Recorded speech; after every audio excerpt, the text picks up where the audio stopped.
Hi, everybody. It's August 15th, Monday morning when this is being recorded. Thank you for joining us with the Immigration Lawyers Toolbox podcast as our regular weekly update that we do frequently. The Monday episodes are top 10. Where we just talk about, there's some bonuses here, but 10 stuff that popped up on my radar that I share with you for practice updates and just business practices, stuff like that. We're going to go over. I really want to talk about the conference I set up for this probably February 2023. It's a big deal. It's a lot of work on my end, but I think it's been a lot of fun having us all together in Los Angeles, first quarter of 2023. We're going to talk about business-based immigration. We're going to have information for beginners to be able to come to that, to be able to understand what's going on. We're going to send out package information to prep for that. But also, if you're senior and you're already experienced, you come. We're going to talk about real war stories, stuff that you should know during the conference. We're going to have an all-star crew. We're hunting and recruiting right now for speakers, a top-level executive community that we already have, finalizing the location, nice hotel, good food, good party with a lot of educational information, but a lot of fun. In February, most of the states, you're going to be snowing and cold and stuff, but you come to sunny California and have a good time on a Friday and spend the rest of the weekend here and have a lot of fun and see colleagues. So if you want to start, just RSVP, go to immigrationlawyerstoolbox.com/conference and just put your information there so we have you on our list for the live conference. Tell your friends, tell your colleagues, tell your local bar, tell your local chapter members about it. The more people there, the more fun it's going to be because we can really see, the group of us and the cocktails will be more fun, all that kind of stuff. So definitely put the word out. It's going to be a very pleasurable time. As I spoke about, people who are coming, we're going to have material there. I'm working on a course for L1s, for example. That's going to be ready. But we're also going to do a magazine issue that helps prep for the conference. So if you don't know what E's are, we're going to have a magazine that goes to the basics. When you go there, you already studied up on it and you're ready to go. That's part of the process we're doing for this magnificent conference what's coming up. So if you're, we have a side course on marriage immigration, which is consular processing, adjustment of status, I-130, the contract, and inadmissibility, all this kind of stuff.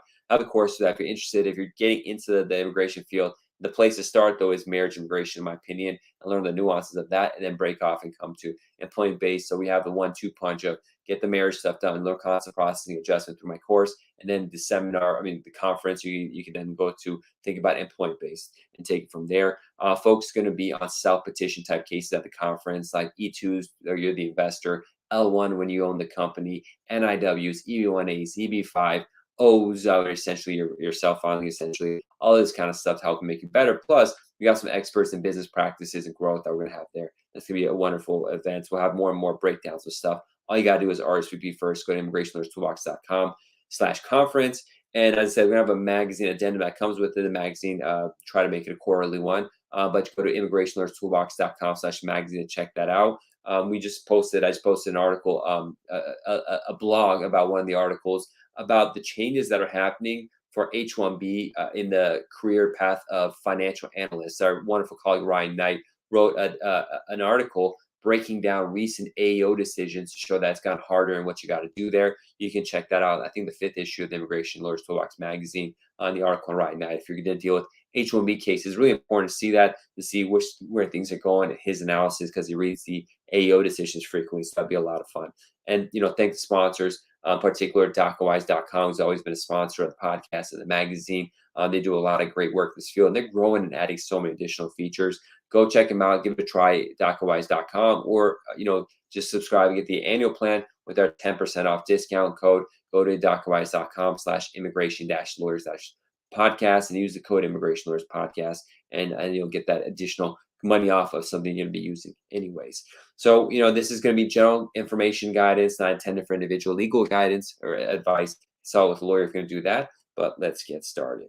All right. So one thing that clients, if you go on the YouTube sphere and talk, you'll see this all the time. Clients are constantly talking about, are we going to have our adjustment interview waived or not? You could always assume it's not going to happen, but rarely it does. And we've been seeing in the Facebook world, people have been posting that their cases who were in Seattle, Washington, have been getting a lot of interview waivers. So it seems like some sort of, it's getting enough of these examples. I'm seeing that maybe they're testing this out in Seattle where they're doing interview waivers there. So you can maybe, if you have clients, you're filing for adjustment in Seattle, it's primarily for marriage kind of cases because a lot of times they already waived the employment stuff or other family relationships. Not always, I have cases where U.S. citizens petition for their like child or parent. They ask for an interview for those. It's rare, but it does happen. But we're seeing reports of marriage adjustment cases having their waived. Seattle, I've had in the last 2 years 2 cases in Fresno, California, be waived. I think they were both related to COVID, where they have to shut down the office or something like that. But what happened is we had an appointment. Actually, they did schedule an appointment, and then like a couple of days beforehand, they called and said don't come, and then they didn't reschedule and just approved it. So that's a nuanced aspect of Fresno field office, but Seattle might be the way to go. We had another colleague on LinkedIn. I saw Matthew Myers mentioned for E2 cases. And this is a big headache because we have E2 cases that are going through consular processing, and the embassies are not even have scheduling times open for months and months. And it sucks when you start a business and your investment's just sitting there and you can't come and run it. He was saying Italy, Spain, Netherlands, Colombia, Chile are refusing new E2 applications. I'm going by what he said on LinkedIn. So be mindful if you're doing a new E2 app from, new E2 app from one of these countries. Be mindful that you might just not be able to do it if the embassy is not going to be scheduling the interviews for these kind of cases. I don't have corroboration, but I want to share that information because Italy, Spain, Netherlands, these are hardcore E2 not hardcore, but they do have E2 countries. Hardcore E2 countries are Japan, Germany, London, Korea, and France sometimes. I have a list, and I really want to make a bunch of charts. I track which embassies deal with the most E2s. It's good for business purposes to know which for the focus you're marketing on, but I thought it'd be a fun chart to make. And I collect the data, organize it, but I keep telling my team members to make charts on it. So that's an upcoming thing we're gonna have to help you practice and learn who has the most E2 visas at processing. That's I'm gonna make a note of that because that's a really fun chart to track on E2s. Okay, number 3, if you're doing an affidavit support I-864, the affidavit support sponsor has to be at least the age of 18. This is in the instructions. And it just popped up for a case we had come up where the petitioner was like 16 or 17 getting married. This is a South Asian marriage. But 16, 17 marrying a person abroad. Actually, married person's here on a student visa, so it's going to be adjustment of status. And so when you're doing marriage, there's no age cutoff as long as the marriage is valid for the Form I-130 petition. However, the affidavit of support does have an age cutoff. And because the petitioner has to be a sponsor, regardless whether they make money or not, that's going to be a denial issue because at the time of filing, you can't file the I-864. It's not valid. So that was interesting. It popped up. Then it's like, then you can't do adjustment of status if you're under 18 in the United States and you're getting married. Maybe consular processing, you send the I-130 in, and the affidavit support, kicks in by the time they get into the MVC stage in consular processing. But that's something to be mindful of. If you have cases where a person is marrying under the age of 18, be careful for that. You don't want a case to be denied for adjustment because of the age issue. Number 4, adjustment denial with no opportunity for waiver. So we saw a post.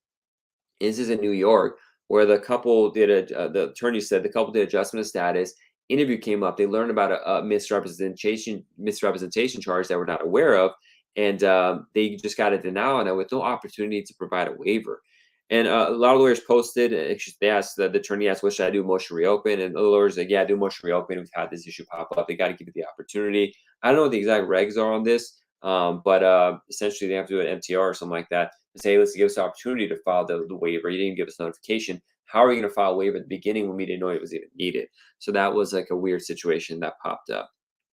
Number 5, 90 days VWP. So if someone's here on the visa waiver program, they are allowed to file for adjustment of status if it's an immediate relative case. And that's about it. Immediate relative case, meaning the petitioner is a U.S. citizen, you're the parent of a U.S. citizen, spouse, or minor child of it. There's this nuance where if you're in the Ninth Circuit, if you file the case within 90 days, under certain circumstances, if you go to removal of conditions, you could try to adjust status in court, whereas other times you're not allowed to do that. The only court option you have on the visa waiver program is if you file for asylum. Other than that, you can't use removal proceedings. And my associate was reading all the cases, and she brought to my attention to how badly written these cases are. It makes it sound like you cannot file for adjustment of status unless you're an immediate relative, but you can only file within the 90 days. That's the way the wording of these cases are, especially from the 7th Circuit. It was recent one we were reviewing. But USCIS has a policy memo on this that specifically says you can file even after.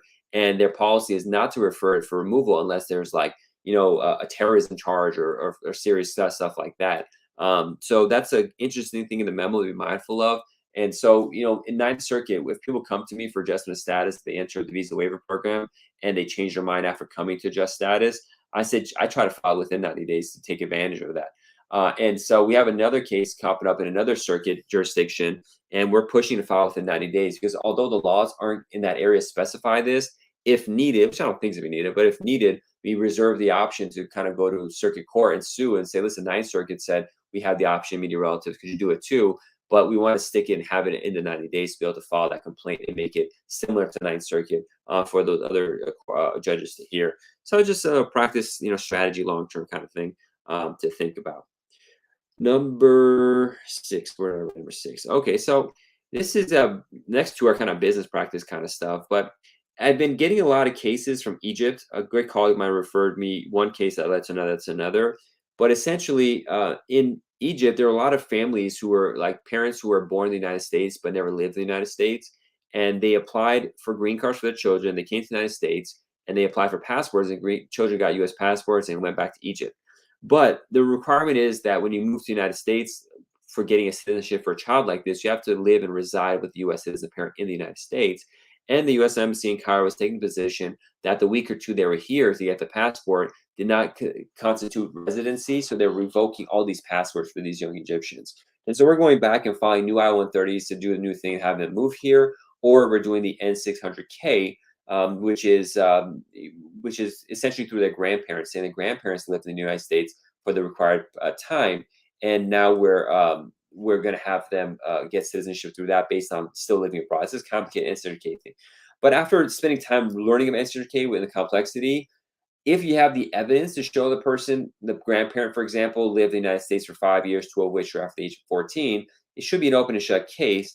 And so the first 2 cases of this, I charged accordingly. But then I quickly realized it's not that easy because the documentation requirements require a lot of back and forth with the clients, a lot of requests for this, piling it together, organize it, take hours and hours of time to do it, which I wasn't expecting. So I had to essentially double the fee. And then I got this one case where I doubled the fee, and it was supposed to be an open and shut case, and I felt kind of guilty about it. And I'm like, oh, I charge a lot because based on previous 2 examples where I undercharged and it ended up taking a lot more time and money than I thought it would. And so I was feeling bad about that. But then when we got in the case, all these issues with documentation popped up and requests, and having to make the request myself instead of client. It took hours and hours of stuff where it actually ended up making total sense. And so it kind of comes, sometimes we feel guilty about this. Like, oh, did I overcharge this and that? Because we want to be fair with people. I don't want to just take money from people to just take it. I want to, these are families, this is their money and stuff. I'm not interested in taking people's money if I'm not providing good service or services required. But it just shows you got to be careful of thinking like that, because I was thinking about that in this case. And then, once we got started into it, it started taking exactly what I thought. So even though in this case, the documentation should have been clear, it wasn't. And I have all these other cases I can't even get into where they look like open and shut cases. I have several cases right now where when I got the consultation, like, oh, thank God, this is going to be an easy case, marriage adjustment, family cases, and that.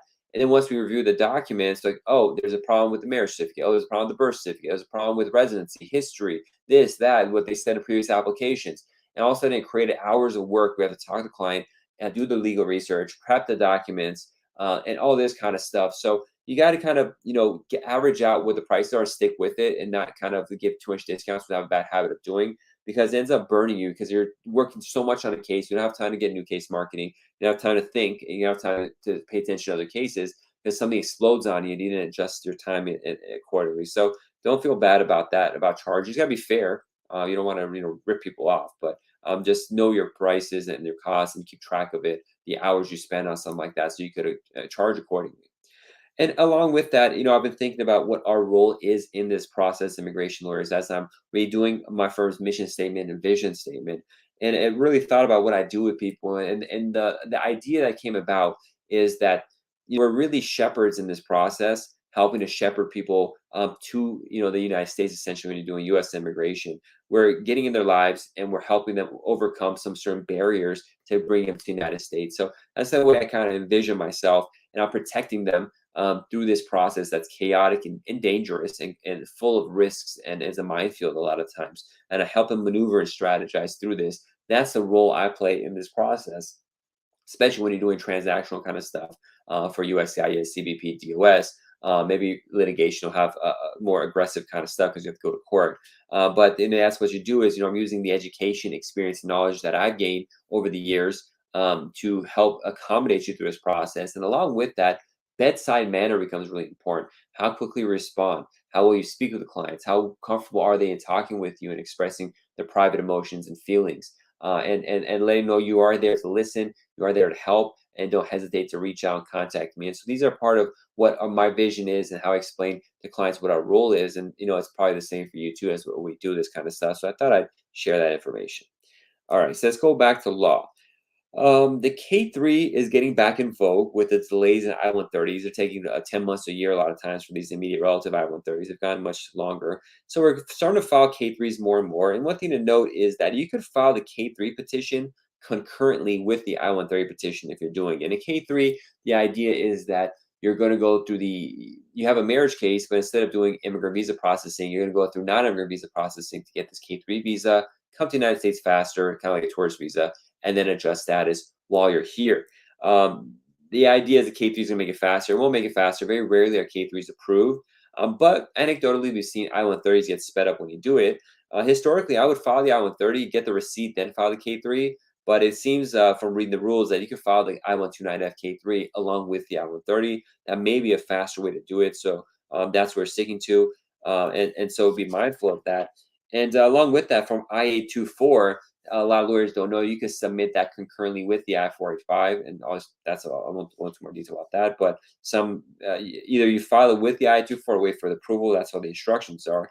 But getting to my next point, number 9, be careful when reading USCIS.gov. There are a lot of errors on the website. You got to go to the regulations and to the instructions for the forms and read those. The instructions for the forms by regulation are considered part of the regulation. So if something's on an instruction page for I-130, those are considered part of the CFR Code of Federal Regulations, essentially. So read those. Don't stick with some of the USCIS.gov website because I notice errors every once in a while there or incomplete information that don't give you the full picture. So for example, they say you can file a K3 after you get the I-130 receipt, but they don't mention in there that you can file concurrently, whereas in the instructions they do. So be mindful of stuff like that pops up. And along with that, mailing issues. So I guess this is number 9 or 10 or something like that. We're going to have bonuses. This is going over 10. But I guess I'll pause it right there. Remind everybody, come to the conference. We'd love to see you in Los Angeles, February 2023, RSVP at immigrationlawyerstoolbox.com/conference. We're going to have a big bash, a lot of information, knowledge by employment base, expand your practice and get more expertise in your practice, business based, a lot of business there, a lot of firm business can come out of those kind of cases, repeat business. So add that to your repertoire. RSVP, let me know you're coming. It's going to be a big bash. It's going to be a lot of fun, a lot of, just a good vacation out of it. So that's that about the conference. But now going back, when you look at mailing addresses, we have this issue pop up. It was an interesting case. A client went to, I should talk about it. It's about mailing addresses. What is the filing location? So this person had a family friend who helps people file for green card cases, blah, blah, blah, helped them file an I-130. They were living overseas. And they filed for adjustment of status incorrectly because obviously you can't do adjustment of status when not living here. Case was feed in, even the forms they say they're not living here. This person would use their tourist visa to come to do biometrics and then came to the interview.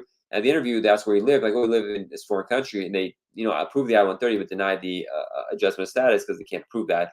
And they were like super angry, obviously, like, well, we didn't know that. But the officer's like, oh, mistake, just, refile or do I-824. So we're refiling a new I-130 and doing I-824 to see whichever one happens first.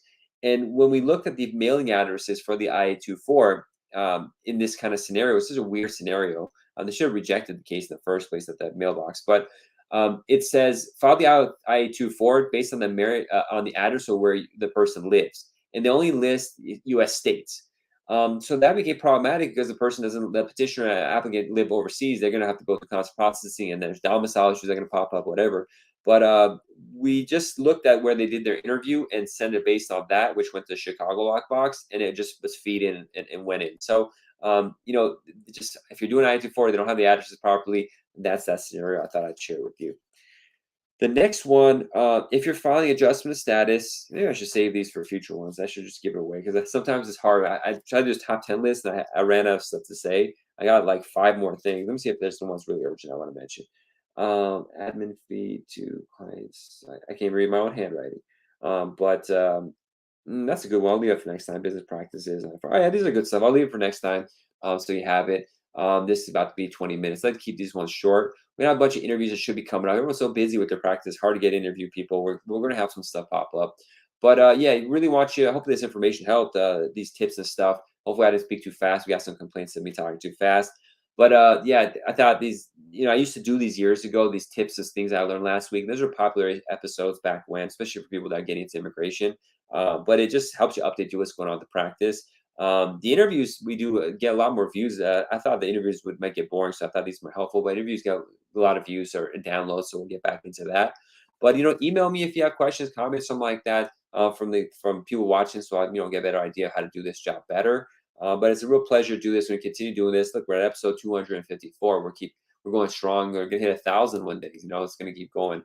But we're really expanding the toolbox. Not only is it the podcast, not only is it the website and the community page, which is a private community page. If you want to join that, email me. If you're a practicing immigration lawyer, we're gonna make a community page for paralegals too. So if you're a paralegal listening, please let me know. We really want to get paralegals involved in the Immigration Lawyers Toolbox. We have the magazine that comes out, and then we're adding this, on top, the conference. It's a lot of work. It's going to be, it's just a big thing I bit off, but I think it's something I got to do. And I really want you to be a part of it. We had people from Florida, from New Jersey, Colorado, all over the place, RSVP. I was expecting mostly, California people, LA people, because right here, you have to go from Orange County, which is a little bit of a drive from the traffic. We'd love to have you here. We're going to make it worth your while, both with the CLE events and then, just having good food, good location, good party, all that kind of stuff. We're planning it out. Just let me know, immigrationlawyerstoolbox.com/conference, RSVP. Let me know, email me. We'd love to have you there, meet you in person after this long COVID. I think it's going to be a lot of fun. All right, everybody. Until next one, have a good one. God bless. Bye.